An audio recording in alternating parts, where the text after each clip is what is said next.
গণভোট করতে ঐকমত্য কমিশনের সুপারিশ, জুলাই সনদ বাস্তবায়নের সুপারিশমালা প্রধান উপদেষ্টার কাছে হস্তান্তর। নতুন বাংলাদেশ গড়ায় পথ দেখাবে জুলাই সনদ, আশা ডক্টর ইউনূসের। নভেম্বরের মধ্যে গণভোটের দাবি পুনঃব্যক্ত জামাতের। সিইসির সঙ্গে বৈঠক, আরপিও আবারও সংশোধন হলে লেভেল প্লেইং ফিল্ড নষ্টের শঙ্কা। জুলাই সনদের আদেশের রাষ্ট্রপতি নয় প্রধান উপদেষ্টার স্বাক্ষর চায় এনসিপি। নির্বাচনকে ঘিরে ষড়যন্ত্র করছে ফ্যাসিবাদী শক্তি, বলেছেন নাহিদ। ভোটের দিন প্রতিটি কেন্দ্রে 13 জন আনসার সদস্য দায়িত্ব পালন করবে। নির্বাচনে আগে লুট হওয়া অস্ত্র উদ্ধারের আশা স্বরাষ্ট্র উপদেষ্টার। দেখছিলেন ক্রাউন সিমেন্ট সংবাদ শিরোনাম, এবারে বিস্তারিত।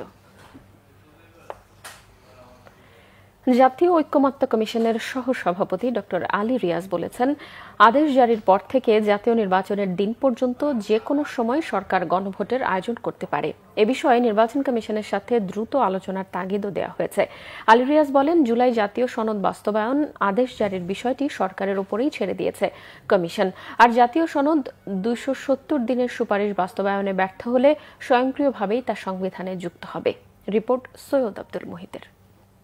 মঙ্গলবার রাষ্ট্রীয় অতিথি ভবন যমুনায় জুলাই সনদ বাস্তবায়নের সুপারিশমালা প্রধান উপদেষ্টা ডক্টর মোহাম্মদ ইউনূস সহ উপদেষ্টা পরিষদের কাছে জমা দেয় জাতীয় ঐকমত্য কমিশন। এর মধ্য দিয়ে 9 মাসের কর্মযজ্ঞ শেষ করল ঐকমত্য কমিশন।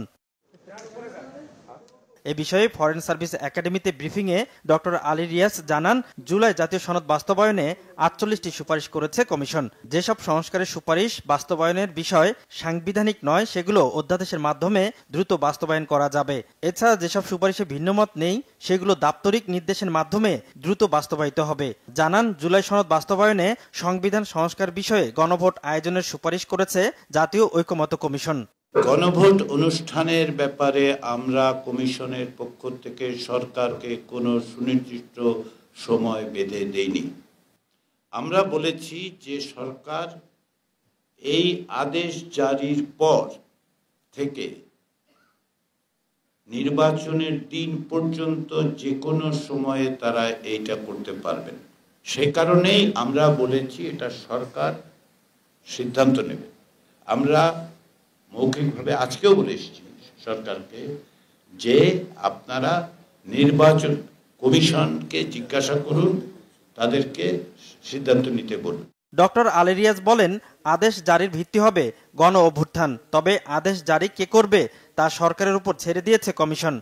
এই আদেশটি সরকারের পক্ষ থেকে দেয়া হবে এবং এটার একটা সুস্পষ্ট সুনির্দিষ্ট বিষয় আছে, সেটি হচ্ছে জুলাই জাতীয় সনদ সংবিধান সংস্কার বাস্তবায়ন আদেশ। ফলে এটাকে ওভারআর্চিংলিও দেখার সুযোগ নেই, লিমিটেড ভাবেও দেখার সুযোগ নেই। আমরা এখন যে অবস্থায় আছি সেটা এক ধরনের স্টেট অফ এক্সেপশন, সবকিছুই পুরনো বাক্সে ঢোকানো যাবে না।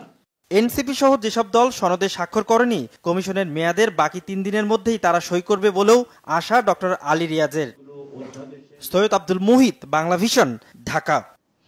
প্রধান উপদেষ্টা অধ্যাপক মোহাম্মদ ইউনূস জানিয়েছেন, অতীত থেকে মুক্ত হয়ে নতুন বাংলাদেশ গড়তে চায় অন্তর্বর্তী সরকার। জুলাই সনদ সেই পথই দেখাবে। জুলাই সনদ হস্তান্তর জাতীয় ইতিহাসের বিশেষ দিন বলেও মন্তব্য করেন প্রধান উপদেষ্টা। গোলাম মঈনুল হাসানের রিপোর্ট। জুলাই আন্দোলনের মাধ্যমে ফ্যাসিস্ট সরকারের পতনের পর অনেকটা জনদাবিতে পরিণত হয় জুলাই সনদ, যেখানে জাতির জন্য একটি সুনির্দিষ্ট দিক নির্দেশনা থাকবে যা মেনে চলবে সব দল তথা সরকার। মঙ্গলবার দুপুরে প্রধান উপদেষ্টার কাছে আনুষ্ঠানিকভাবে জুলাই সনদ বাস্তবায়নের সুপারিশমালা হস্তান্তর করে জাতীয় ঐকমত্য কমিশন। এই সময় প্রধান উপদেষ্টা বলেন, জুলাই সনদ হবে জাতির ভবিষ্যৎ পথ চলার দিশা। আজকে কমিশনের ঐকমত্য কমিশনের পক্ষ থেকে সরকারের কাছে রিপোর্ট প্রদান করা হবে। এটা গুরুত্বপূর্ণ বৈশিষ্ট্য, যে বিশিষ্ট দিন জাতির ইতিহাসে। আমরা শুরু করেছিলাম অভ্যুত্থান, তারপরে সবচেয়ে গুরুত্বপূর্ণ অধ্যায় ছিল জুলাই ঘোষণা, জুলাই ঘোষণার পরে জুলাই সনদ। আজকে আরেকটি গুরুত্বপূর্ণ দিন, এই জুলাই সনদের বাস্তবায়নের প্রক্রিয়া। এরকম গুরুত্বপূর্ণ একটা বিষয়, আমরা এটা ঐতিহাসিক পরিবর্তন। প্রধান উপদেষ্টারও বলেন, জুলাই সনদ বাস্তবায়নের কাজ সঠিকভাবে এগিয়ে নিতে পারলে জাতি অতীত থেকে মুক্ত হবে। বাস্তবায়নের প্রক্রিয়াটা যদি আমরা সঠিকভাবে পালন করতে পারি, কাজ এগিয়ে নিয়ে যেতে পারি, তাহলে বাংলাদেশ অতীত থেকে মুক্ত হয়ে যাবে। এটি হলো আমরা সেই অতীত থেকে মুক্ত হতে চাই, নতুনভাবে বাংলাদেশ গড়ার কাছে নিযুক্ত হতে চাই। সেটার পথ দেখাবে আমাদের এই সনদের বাস্তবায়ন কিভাবে হবে তার উপরে। জুলাই সনদ প্রণয়নের সাথে যুক্ত সবাইকে ধন্যবাদ জানান প্রধান উপদেষ্টা অধ্যাপক মোহাম্মদ ইউনূস, প্রফেসর আলী রিয়াজ এবং কমিশনের মেম্বার সবাইকে শুরুতে ধন্যবাদ জানিয়ে রাখছি। গোলাম মনিরুল হাসান, বাংলা ভিশন, ঢাকা। জাতীয় নির্বাচনের আগে এবং নভেম্বরের মধ্যেই গণভোটের দাবি জানিয়েছে বাংলাদেশ জামায়াতে ইসলামী। প্রধান নির্বাচন কমিশনার এএমএম নাসির উদ্দিনের সঙ্গে বৈঠক করে এই দাবি জানান তারা। বৈঠক থেকে বেরিয়ে এই তথ্য জানান জামায়াতে ইসলামের প্রতিনিধি দলের নেতা এবং দলের সেক্রেটারি জেনারেল মিয়া গোলাম পরওয়ার। রাজধানীর আগারগাঁওয়ে নির্বাচন ভবনে সভাকক্ষে প্রধান নির্বাচন কমিশনারের সঙ্গে বৈঠক করেন তারা। বৈঠকে প্রধান নির্বাচন কমিশনার ছাড়াও 4 জন নির্বাচন কমিশনার এবং ইসি সচিব উপস্থিত ছিলেন। বিএনপিকে উদ্দেশ্য করে তিনি বলেন, একজন উপদেষ্টা একটি দলকে বলেছেন আরপিও সংশোধনী হবে, এটা লেভেল প্লেইং ফিল্ড নষ্ট করবে বলেও জানান। ইসলামী ব্যাংক, ইবনে সিনা সহ যে সকল প্রতিষ্ঠান থেকে প্রিজাইডিং অফিসার নিয়োগের বিষয়ে বিএনপি আপত্তি দিয়েছে, জামাত সেসব প্রতিষ্ঠানের মালিক নয় বলেও দাবি করেন তিনি। গণভোটকে জাতীয় নির্বাচনের আগে করতে হবে এবং সেটা আগামী নভেম্বরেই এই নির্বাচনটা সম্পন্ন করতে হবে। জুলাই জাতীয় সনদে যে সমস্ত বিদ্যমান রাষ্ট্র কাঠামোকে পরিবর্তন করে যে সংস্কারগুলোর ব্যাপারে আমরা ঐক্যমত হয়েছি, জাতিকে তো সেটা জানতে হবে, জানার পরেই না তারা হানা ভোট দেবে। তো সেটা যদি একই দিনে ভোট হয় তো ভোটাররা তো জানতে পারলো না। ডিউ টু দ্যাট কজ আমরা বলেছি যে সংস্কার এবং জাতীয় সনদের বিষয়গুলো ইলেকশন কমিশনকে পাবলিক করতে হবে, তারা ওয়েবসাইটে দেবেন, জনগণ জানবে, ভোটাররা সিদ্ধান্ত নেবে। জাতীয় নাগরিক কমিটি এনসিপির আহ্বায়ক নাহিদ ইসলাম বলেছেন, জুলাই সনদের আদেশে রাষ্ট্রপতি নয়, প্রধান উপদেষ্টাকে স্বাক্ষর করতে হবে। তিনি জানান, এনসিপি এখন পর্যন্ত কোনো জোটে যাওয়ার সিদ্ধান্ত নেয়নি। এনসিপির বিভাগীয় প্রার্থীদের সাক্ষাৎকার গ্রহণ শেষে রাজশাহী পর্যটন মোটেল চত্বরে সাংবাদিকদের নাহিদ ইসলাম বলেন, এনসিপি একটা নতুন রাজনৈতিক শক্তি, জনগণের অনেক প্রত্যাশা দলটির কাছে। তিনি বলেন, জুলাই সনদ আদেশ বাস্তবায়নে গণভোট হবে। প্রধান উপদেষ্টা ডক্টর মোহাম্মদ ইউনূস এই আদেশে স্বাক্ষর করবেন, রাষ্ট্রপতি এই আদেশে স্বাক্ষর করতে পারবেন না। ফ্যাসিবাদী শক্তি নির্বাচনকে ঘিরে ষড়যন্ত্র করেছে বলেও মন্তব্য করেন তিনি। সংবাদ সম্মেলনে এনসিপির উত্তরাঞ্চলের মুখ্য সংগঠক সার্জিস আলম ও সিনিয়র যুগ্ম মুখ্য সংগঠক আব্দুল হাল্লান মাসুদ উপস্থিত ছিলেন। আমাদের খুবই গুরুত্বপূর্ণ একটা মৌলিক জায়গা জুলাই সনদ বা সংস্কার বিষয়ে আমরা দেখব যে কারা বাংলাদেশের পক্ষে, জনগণের পক্ষে দাঁড়াচ্ছে এবং আমাদের সাথে সহযোগিতা করছে। সে বিষয়ে, সেই জায়গা থেকে জোটের বিষয়ে বা কোনো ধরনের নির্বাচনী সমঝোতার বিষয়ে আমরা চিন্তা ভাবনা করতে পারি। কিন্তু যদি সংস্কারের বিপক্ষে কেউ দাঁড়ায়, যদি বাংলাদেশের মানুষের স্বাধীনতা, সার্বভৌমত্বের যে নতুন আকাঙ্ক্ষা তৈরি হয়েছে তার বিরুদ্ধে দাঁড়ায়, এই ধরনের কোনো শক্তির সাথে বা যাদের ইতিহাসের অনেক দায়ভার রয়েছে, এই ধরনের কোনো শক্তির সাথে আমরা জোটে যাওয়ার ক্ষেত্রে আমাদেরকে অনেকবার ভাবতে হবে। নির্বাচনের আগে অবৈধ অধিকাংশ অস্ত্রই উদ্ধার হবে বলে আশা স্বরাষ্ট্র উপদেষ্টার। তিনি বলেন, প্রতিনিয়তই অবৈধ অস্ত্র উদ্ধার করা হচ্ছে, যা অব্যাহত থাকবে। সকালে আনসার ও গ্রাম প্রতিরক্ষা ট্রাস্টের ট্রান্সপোর্ট সার্ভিসের উদ্বোধনী অনুষ্ঠান শেষে এইসব কথা বলেন তিনি। উপদেষ্টা বলেন, নির্বাচনের সময় সবথেকে বেশি নিয়োজিত থাকবে আনসার। প্রতিটি কেন্দ্রে থাকবেন 13 জন করে সদস্য। অন্যান্য বাহিনী ছাড়াও প্রিজাইডিং অফিসারের নিরাপত্তায় একজন আনসার নিয়োজিত থাকবে। নির্বাচন সুষ্ঠু করতে আনসার ব্যাটালিয়ন গুরুত্বপূর্ণ ভূমিকা পালন করবে বলেও আশা করেন স্বরাষ্ট্র উপদেষ্টা। নিরপেক্ষ নির্বাচন আয়োজনে তত্ত্বাবধায়ক সরকার ব্যবস্থায় আস্থা আছে, ব্রিটিশ কূটনীতিকদের জানিয়েছে বিএনপি। মঙ্গলবার বিকেলে গুলশান কার্যালয়ে বিএনপি মহাসচিব মির্জা ফখরুল ইসলাম আলমগীরের সাথে ঢাকায় নিযুক্ত ব্রিটিশ হাইকমিশনার সারাহ কুকের সৌজন্য সাক্ষাৎ শেষে সংবাদ সম্মেলনে এই তথ্য জানান বিএনপির স্থায়ী কমিটির সদস্য আমির খসরু মাহমুদ চৌধুরী। বলেন, তত্ত্বাবধায়ক সরকার ছাড়া যে কোনো নির্বাচনই প্রশ্নবিদ্ধ হতে পারে, তাই কূটনীতিকদের সাথে আলাপকালে এ বিষয়টি বেশি গুরুত্ব পেয়েছে। এ সময় সাংবাদিকদের প্রশ্নের জবাবে আমির খসরু মাহমুদ চৌধুরী বলেন, জুলাই সনদ বাস্তবায়নে জাতীয় নির্বাচনের আগেই গণভোটের দাবি অযৌক্তিক। একই দিনে জাতীয় নির্বাচন ও জুলাই সনদ বাস্তবায়নের গণভোটের সিদ্ধান্তে অনড় বিএনপি। তত্ত্বাবধায়ক ব্যতীত বাংলাদেশের নির্বাচন গ্রহণযোগ্য নয়। এর জন্য সমস্ত রাজনৈতিক দল ঐক্যবদ্ধভাবে তত্ত্বাবধায়কের পক্ষে বিগত বৎসরগুলোতে দাবি তুলেছে, সেটা আজকের প্রেক্ষাপটেও ভিন্ন কিছু নয়। যদিও বা আজকে একটা আমাদের ইন্টারিম গভর্নমেন্ট আছে, এটা কোনো দলীয় সরকার নয়, কিন্তু তারপর ইন্টারিম সরকারের ভিতরে যে কিছু কিছু লোক আছে যারা প্রশ্নবিদ্ধ হয়েছে, শুধু বিএনপি কর্তৃক প্রশ্নবিদ্ধ হয়নি, অন্যান্য রাজনৈতিক দলের পক্ষ থেকে প্রশ্নবিদ্ধ হয়েছে। এটা অত্যন্ত গুরুত্বপূর্ণ। যদিও এই ইন্টারিম গভর্নমেন্ট নির্বাচন পর্যন্ত অব্যাহত করবে, কিন্তু এটাকে তত্ত্বাবধায়ক সরকারের আদলে পরিচালনার বিষয়টি সামনে উঠে এসেছে। এদিকে শহীদ রাষ্ট্রপতি জিয়াউর রহমানের আদর্শে অনুপ্রাণিত হয়ে রংপুরে জাতীয় পার্টি ছেড়ে বিএনপিতে যোগ দিয়েছে দলটির শতাধিক নেতাকর্মী। নগরের গুপ্তপাড়ায় মহানগর বিএনপির আহ্বায়ক শামসুজ্জামান শামসের হাতে ফুলের শুভেচ্ছা জানিয়ে আনুষ্ঠানিকভাবেই তারা জলে যোগ দেন। নগরীর 33 নম্বর ওয়ার্ডে বিভিন্ন পদে থাকা জাতীয় পার্টির এই নেতারা পদত্যাগ করে বিএনপিতে যুক্ত হন। এ সময় মহানগর বিএনপি ও সহযোগী সংগঠনের নেতাকর্মীরা উপস্থিত ছিলেন। জাতীয় ঐক্যমত্য কমিশনের ঐক্যমত্যের বদলে অনৈক্যের সুপারিশ করেছে বলে মন্তব্য করেছেন বিএনপি স্থায়ী কমিটির সদস্য সালাউদ্দিন আহমেদ। সচিবালয়ে আইন উপদেষ্টার সাথে সাক্ষাৎ শেষে সাংবাদিকদের তিনি এসব কথা বলেন। সালাউদ্দিন আহমেদ বলেন, রাজনৈতিক দলের সুপারিশ না মেনেই আরপিও সংশোধন হয়েছে। জোটভুক্ত হলেও রাজনৈতিক দলগুলোকে নিজের প্রতীকে নির্বাচন করতে হবে, এটির সাথে একমত নয় বিএনপি। এ বিষয়ে আইন উপদেষ্টা আলোচনা করবেন বলে আশ্বস্ত করেছেন বিএনপি স্থায়ী কমিটির এই সদস্য। তিনি বলেন, অনেক বিষয়ে ঐক্যমত্য না হলেও জুলাই সনদে সেগুলো যুক্ত করেছে কমিশন। তিনি বলেন, কার্যক্রমে মনে হচ্ছে জাতীয় ঐক্যমত্য কমিশন ঐক্যমত্যের বদলে অনেকেরই সুপারিশ করেছে। নির্বাচন প্রসঙ্গে তিনি আরো বলেন, সঠিক সময় নির্বাচনের ব্যাপারে কোনো রাজনৈতিক দলের দ্বিমত নেই, নির্ধারিত সময়ে নির্বাচন হতে হবে বলেও উল্লেখ করেন তিনি। সালাউদ্দিন আহমেদ বলেন, 270 দিনের মধ্যে জুলাই সনদ সংবিধানে যুক্ত হয়ে যাবে, এই প্রস্তাব হাস্যকর। তিনি বলেন, ঐক্যমত্য কমিশন কিছু সুপারিশ দিয়ে নিষ্কৃতি পেতে চেয়েছে বলেও মনে করেন তিনি। রাজধানীর সায়েন্স ল্যাবে সড়কে অবস্থান নেওয়াকে কেন্দ্র করে আইডিয়াল কলেজের শিক্ষার্থীদের সঙ্গে পুলিশের সংঘর্ষ হয়েছে। দুপুরে সায়েন্স ল্যাব এলাকায় ধাওয়া পাল্টা ধাওয়া ও ইট পাটকেল নিক্ষেপের এক পর্যায়ে পরিস্থিতি নিয়ন্ত্রণে আনতে পুলিশ সাউন্ড গ্রেনেড নিক্ষেপ করে। তবে বর্তমানে পুরো এলাকার পরিস্থিতি শান্ত রয়েছে। প্রত্যক্ষদর্শীরা জানিয়েছে, সড়কে অবস্থান নেওয়াকে কেন্দ্র করে পুলিশ শিক্ষার্থীদের মধ্যে উত্তেজনা তৈরি হয়। এক পর্যায়ে শিক্ষার্থীরা পুলিশের ওপর চড়াও হলে ধাওয়া পাল্টা ধাওয়া শুরু হয়। এ সময় ইটপাটকেল নিক্ষেপ হয়। পরিস্থিতি নিয়ন্ত্রণে আনতে পুলিশ সাউন্ড গ্রেনেড ছোড়ে, এতে পুরো এলাকা জুড়ে আতঙ্ক ছড়িয়ে পড়ে। টঙ্গী টিএনটি বাজার জামে মসজিদের খতিব মোহাম্মদ মেহবুল্লাহ মিয়াজির অপহরণ সংক্রান্ত ঘটনাটি প্রকৃতপক্ষে অপহরণ নয়, এমন তথ্য দিয়েছে গাজীপুর মেট্রোপলিটন পুলিশ জিএমপি। তদন্তে উঠে এসেছে, তিনি স্বেচ্ছায় নিজ বাসা ছেড়ে একাই পঞ্চগড় গিয়েছিলেন।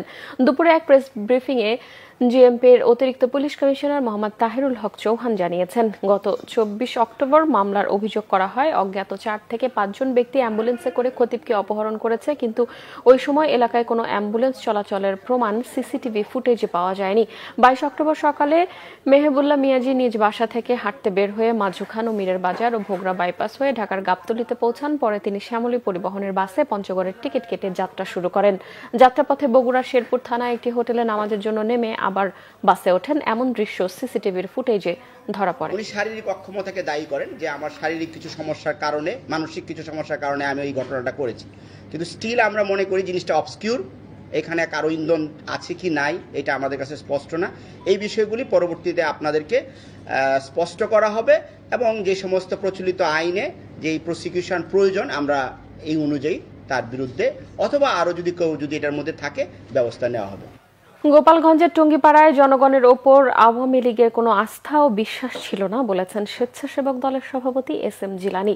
দুপুরে টঙ্গীপাড়া উপজেলার পাটগাতি বাজারে যুব দলের 47তম প্রতিষ্ঠাবার্ষিকী উপলক্ষে যুব সমাবেশে যোগ দিয়ে তিনি এসব কথা বলেন। এ সময় জিলানী বলেন, আওয়ামী লীগের বিশ্বাস থাকা উচিত এই অঞ্চলের মানুষ ভোট কেন্দ্রে গিয়ে নৌকা মার্কায় ভোট দেবে, কিন্তু আওয়ামী লীগের কোনো আস্থা ছিল না বলেই অন্য কোনো প্রার্থীকে এখানে নির্বাচনের সুযোগ দেয়া হয়নি।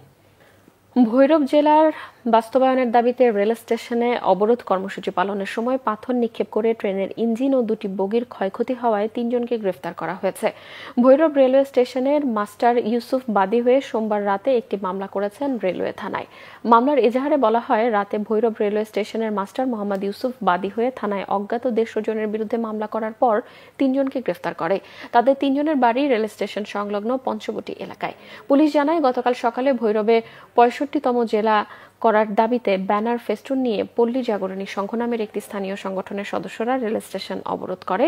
এ সময় আন্দোলনকারীরা ঢাকা চট্টগ্রাম, ঢাকা সিলেট ও ভৈরব কিশোরগঞ্জ ময়মনসিংহ রেলপথটি আটকে রাখে।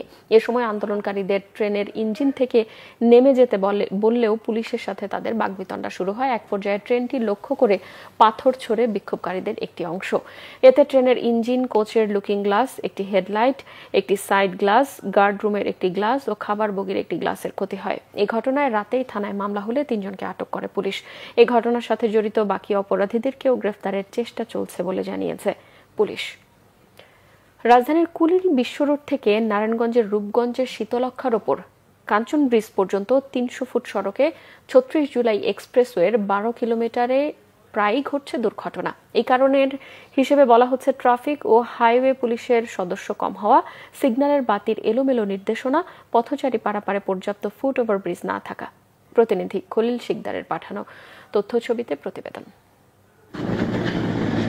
ক্রমেই অনিরাপদ হয়ে উঠছে পূর্বাঞ্চলের ৩০০ ফুট সড়কের ৩৬ জুলাই এক্সপ্রেসওয়ে। বেপরোয়া গতির যানবাহন নিয়ন্ত্রণে হিমশিম খাচ্ছে আইন শৃঙ্খলা বাহিনী। নেই পর্যাপ্ত ফুটওভার ব্রিজ, জেব্রা ক্রসিং ও ট্রাফিক ব্যবস্থাপনা। দ্রুত ট্রাফিক আইনের যে ট্রাফিক পুলিশের বক্স থাকা দরকার, এটা দ্রুত যাতে এই জায়গায় বসানো হয়। পুরীর থেকে কাঞ্চন পর্যন্ত কোনো ট্রাফিক সিগন্যাল নাই, তাই আমরা নিজের মতো ইচ্ছা করে গাড়ি চালাই। ওভার স্পিডের কারণে প্রতিনিয়ত দুর্ঘটনা ঘটতেছে। 2 ঘন্টা ব্যবধানে একবারে ধুমরামুখ হয়ে গেছে। এখানে প্রতিনিয়ত প্রাণহানি হচ্ছে, সেই হিসাবে এখানে ট্রাফিক সিগন্যালটা সক্রিয় হতে হবে। যানবাহনের গতি নিয়ন্ত্রণে রাখতে চেকপোস্ট বসিয়ে আইন ভঙ্গকারীদের বিরুদ্ধে জরিমানা ও মামলা দেয়া হলেও তেমন কাজ হচ্ছে না। কবলিত হয়েছে তাদের ছবি এবং মোটরসাইকেল দুর্ঘটনা মোটরসাইকেলের ছবি সহ আমরা ক্যাম্পিং করতেছি পোস্টারিং এর মাধ্যমে। পাশাপাশি আর এখানে যে সিগন্যালের যে একটা সিস্টেম রয়েছে, বিশেষ করে গোলচক্রগুলোতে সিস্টেম সিস্টেমগুলো এখনো চালু হয় নাই। এটা চালু হলে পরে সেই ক্ষেত্রে ট্রাফিকিংটা আরো ভালো হবে, সেক্ষেত্রে এটা কমে আসবে, দুর্ঘটনার প্রবণতা কমে আসবে। সড়কটির গুরুত্বপূর্ণ পয়েন্টে ওভারব্রিজ নির্মাণ, জেব্রা ক্রসিং চিহ্নিতকরণ ও পুলিশ বক্স বসালে অবস্থার কিছুটা উন্নতি হতে পারে বলছেন স্থানীয়রা। Bangla vision news desk. বাগেরহাটের পৌরবাসীর সুপেয় পানির সংকট মেটাতে ১৫ কোটি ২৯ লাখ টাকা ব্যয়ে নির্মিত আধুনিক ওয়াটার ট্রিটমেন্ট প্ল্যান্টটি কোনো কাজেই আসছে না। দীর্ঘদিন ধরে বন্ধ থাকায় মূল্যবান সকল যন্ত্রপাতি নষ্ট হওয়ার পাশাপাশি চুরিও হচ্ছে। সরকারি টাকার সঠিক ব্যবহারে প্রকল্পটি সচল করার দাবি সচেতন মহলের। বাগেরহাট প্রতিনিধি মাসুদুল হকের তথ্য ও ছবিতে দেখুন ডেস্ক রিপোর্ট। আধুনিক ওয়াটার ট্রিটমেন্ট প্ল্যান্ট, উচ্চ ক্ষমতা সম্পন্ন বৈদ্যুতিক মোটর, আধুনিক যন্ত্রপাতি সম্বলিত ভবন, পাশেই বিশালাকৃতির ওয়াটার ওভারহেড ট্যাঙ্ক। জনস্বাস্থ্য প্রকৌশল অধিদপ্তরের বাগেরহাট পৌরসভার পানি সরবরাহ এনভায়রনমেন্টাল স্যানিটেশন উন্নতিকরণ প্রকল্পের আওতায় ঠিকাদারি প্রতিষ্ঠান এবিএম ওয়াটার কোম্পানি লিমিটেড ও মেসার্স MTNSS কনসোর্টিয়াম 2020-21 অর্থ বছরে শহরের জন্য নূর মসজিদ এলাকায় নির্মাণ করে এইসব স্থাপনা। এই প্ল্যান্ট সচল রাখতে ভৈরব নদী থেকে প্রায় 4 কিলোমিটার পাইপলাইন নির্মাণ করে পানি নেওয়া হতো। ঠিকাদারি প্রতিষ্ঠান মেসার্স মনি ট্রেডার্স 2021 সালের জুনে পরীক্ষামূলকভাবে প্ল্যান্টটি পরিচালনা করে পানি সরবরাহ করে শহরবাসীকে।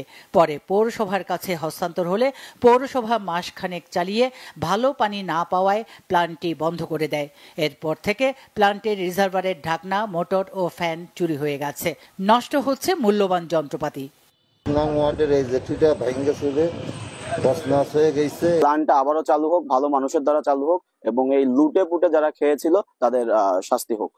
জেলা প্রশাসনের মালিকানাধীন পচা দিঘিতে মাছ চাষ করায় ওই পানি বিশুদ্ধকরণ সম্ভব নয়। তাছাড়া জনবল সংকটের কথাও জানায় পৌর কর্তৃপক্ষ। পচা দিঘির পানির গুণগত মান ভালো না এবং পচা দিঘিতে মাছ চাষ করা হয়।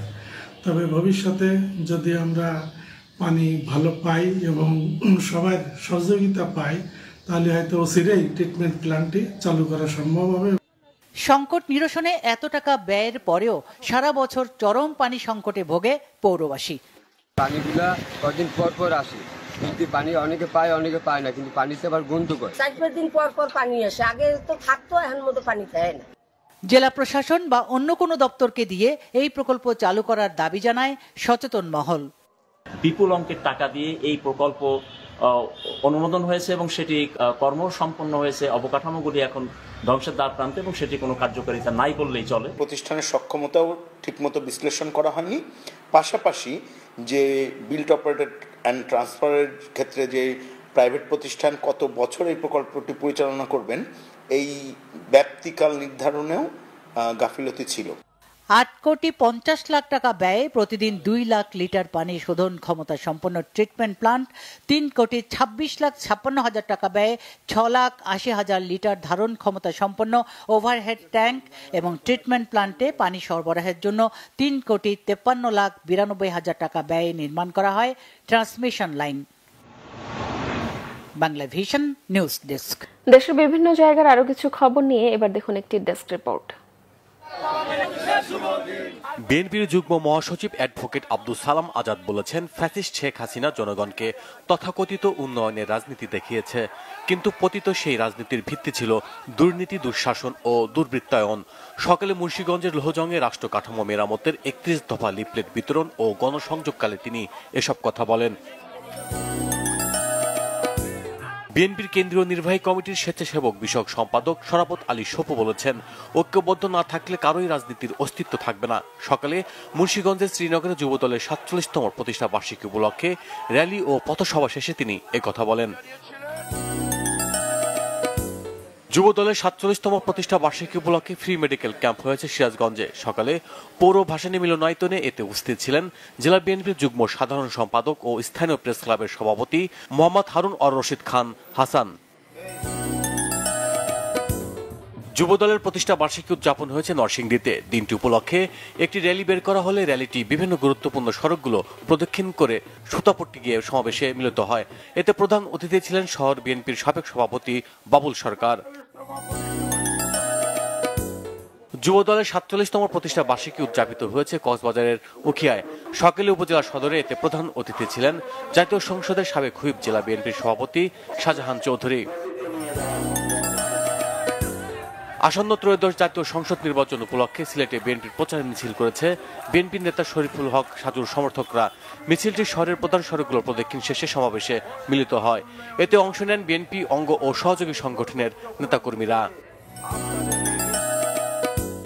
ইউপিডিএফ খাগড়াছড়িতে আবারও অস্থিতিশীল পরিবেশ তৈরির চেষ্টা করছে এমন অভিযোগে সংবাদ সম্মেলন করেছে পার্বত্য চট্টগ্রাম নাগরিক পরিষদ। সকালে স্থানীয় প্রেস ক্লাবের সম্মেলন কক্ষে এতে বক্তব্য রাখেন নাগরিক পরিষদের কেন্দ্র সাধারণ সম্পাদক মোহাম্মদ আলমগীর কবির। মেডিকেল কলেজ রপ্তানি প্রক্রিয়াকরণ অঞ্চল, পাবলিক বিশ্ববিদ্যালয় সহ বন্ধ বিমানবন্দর পুনরায় চালুর দাবিতে মানববন্ধন হয়েছে ঠাকুরগাঁওয়ে। শহরের চৌরাস্তায় এতে অংশ নেন বিভিন্ন শিক্ষা প্রতিষ্ঠানের শিক্ষার্থী, রাজনৈতিক ও সামাজিক সংগঠনের প্রতিনিধি সহ নানা শ্রেণী পেশাজীবীরা। জেলা বিনিয়োগ ও ব্যবসা উন্নয়ন সহায়তা কমিটির 16তম সভা হয়েছে গাইবান্ধায়। দুপুরে জেলা প্রশাসনের সম্মেলন কক্ষে এতে উপস্থিত ছিলেন জেলা প্রশাসক চৌধুরী মোয়াজ্জেম মাহমুদ। খরা সহিষ্ণু ও উচ্চ ফলনশীল জাতের ব্রি ধান 103-এর মাঠ দিবস হয়েছে রংপুরের মিঠাপুকুরে। সকালে এতে উপস্থিত ছিলেন রংপুর কৃষি সম্প্রসারণ অধিদপ্তরের অতিরিক্ত পরিচালক সিরাজুল ইসলাম, গাজীপুর ধান গবেষণা ইনস্টিটিউটের প্রধান বৈজ্ঞানিক কর্মকর্তা সহ অন্যরা। উপকূলীয় নদ নদী, চায়না দুয়ারি জাল সহ ক্ষতিকর জাল নিষিদ্ধের দাবিতে মানববন্ধন হয়েছে সাতক্ষীরার শ্যামনগরে। সকালে উপজেলা পরিষদ চত্বরে এতে অংশ নেন পরিবেশ কর্মী সহ বিভিন্ন সংগঠনের নেতাকর্মীরা। Bangla vision news desk. সংবাদ শেষ করব ক্রাউন সিমেন্ট শিরোনামগুলো আরো একবার জানিয়ে। গণভোট করতে ঐক্যমত্য কমিশনের সুপারিশ, জুলাই সনদ বাস্তবায়নের সুপারিশমালা প্রধান উপদেষ্টার কাছে হস্তান্তর। নতুন বাংলাদেশ গড়ার পথ দেখাবে জুলাই সনদ, আশা ডক্টর ইউনূসের। নভেম্বরের মধ্যে গণভোটের দাবি পুনঃব্যক্ত জামাতের, সিইসির সঙ্গে বৈঠক। আরপিও আবারও সংশোধন হলে লেভেল প্লেইং ফিল্ড নষ্টের শঙ্কা। জুলাই সনদের আদেশে রাষ্ট্রপতি নয়, প্রধান উপদেষ্টার স্বাক্ষর চায় এনসিপি। নির্বাচনকে ঘিরে ষড়যন্ত্র করছে ফ্যাসিবাদী শক্তি, বলেছেন নাহিদ। ভোটের দিন প্রতিটি কেন্দ্রে 13 জন আনসার সদস্য দায়িত্ব পালন করবে। নির্বাচনে আগে লুট হওয়া অস্ত্র উদ্ধারের আশা স্বরাষ্ট্র উপদেষ্টার। দর্শক, এই ছিল এখনকার মতো। পরের সংবাদ সন্ধ্যা 7:30টায় দেখার আমন্ত্রণ রইল। এছাড়াও বাংলাদেশের সংবাদ ও সংবাদ সংশ্লিষ্ট অনুষ্ঠান দেখতে ভিজিট করুন www.bvnews24.com ও facebook.com/bangladeshinews এবং সাবস্ক্রাইব করুন youtube.com/bangladeshinews। এতক্ষণ সঙ্গে থাকায় ধন্যবাদ সবাইকে।